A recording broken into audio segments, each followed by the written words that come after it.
I am 100% sure noma kanjani that omnye wabazalwane aba nibabonayo bajivayo apha bonwabile okanye ke abasisi aba nibabonayo apha bevuyisana nokuphuma kukaProphet Omothoso entolongweni onye ke omnye wabasista nibabonayo apha bethandaza besithi all glory to the Lord, giving thanks to God because umprofeti wabo is no longer a prisoner. I'm sure one of them or some of them know that umprofeti is guilty as charged.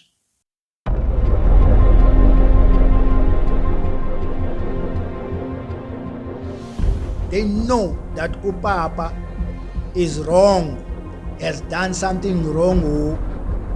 Yeah, Papa is not okay. I'm sure they know these guys. I'm sure, 100% sure. And this is the reason why. Stay tuned. And I'm going to tell you why am I sure about all of this.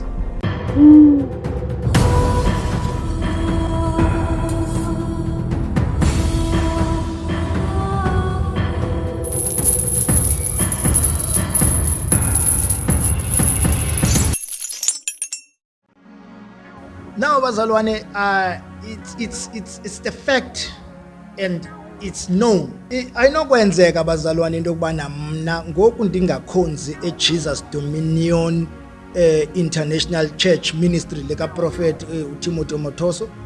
It cannot happen that ndingakhonzi part, but I know for a fact that Prophet has been flying young girls to Durban.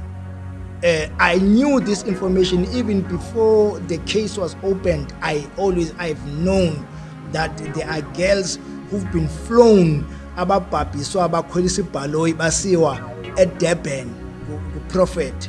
There are girls that I know ababe testify abakumbezi ngixela ba hayi ke babheke eDurban, they are excited bazawuflya baflyiswa libandla basiwe eDurban.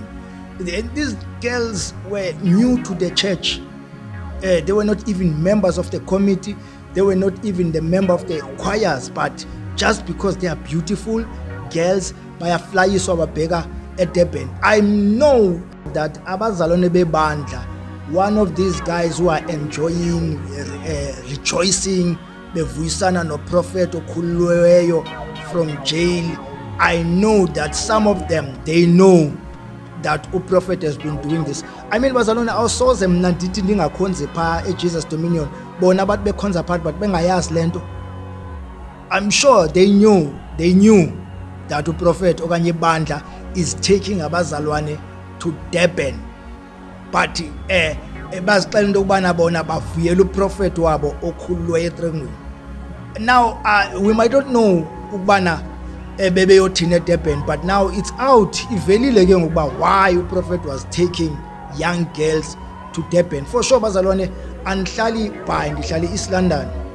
Yes, I'm from Port Elizabeth originally, but I know that eJesus Dominion International, that church has been flying, taking young girls ibathumela eDurban. I'm sure abazalwane bebandla bayayazi lonto.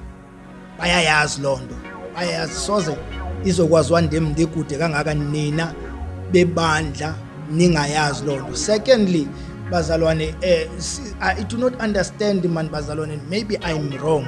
Should we support our prophets or our leaders, our pastors? Should we support them even if they are wrong and we know that they have done wrong? Should we stand with them, or should we allow them to face the music or face the consequences yezenzo zabo? Should we stand with our pastors even though we know that they are wrong? I'm not saying that we turn against them, but if umfundisi uwonile, I don't say that we must hate them or we must be their enemy or we must fight with them, but umfundisi makamelane nesenzo sakhe, makamelane netyala lakhe, simthandazise ukuthi uThixo amgcine. We can forgive him, simxolele, simthande, simsupport throughout, but masinga defend sithi into akayenzanga sibe siyazi uyenzile sabe singamaxoki.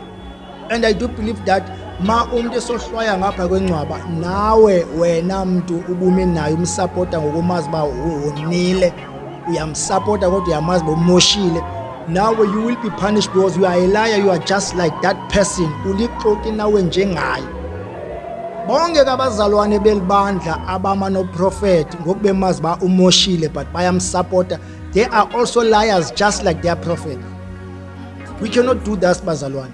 Not saying that we must hate Prophet Timothy Omotosa, but he must face the music. If he has done wrong, he must face the music. Our God is a just God. He is a fair God. You know, uThixo wamxolela uDavid after emoshile wona uDavid wade wabulala, but God forgive him. He forgave him, but the consequences isohlwayo sona saqhubeka. He faced the music for what he did. Zangu uThixo kamshiye, zangu uThixo amcapukele, but because he's a just God and he's a fair God, he said David mfana wami umoshile, face the music. So that is what I believe. I do not understand, bazalwane, maybe the wrong or befundisi dilungiseni up. I don't care even if sithi sizawuthandaza ke sithi uThixo mxolele, Thixo mhlangule, but we must not run away from the fact that utata umoshile, upapa umoshile, he's done wrong, bazalwane. And now abazalwane baya rejoice, bayavuya, bayajikeleza, benza zonke izinto, while abantu abamoshiweyo bona babhlungu ngapha, bayalila ngapha ababamoshiweyo. No, bazalwane, we need to talk about this, and God bless you. Hope to see you on our next video. Siyabonga.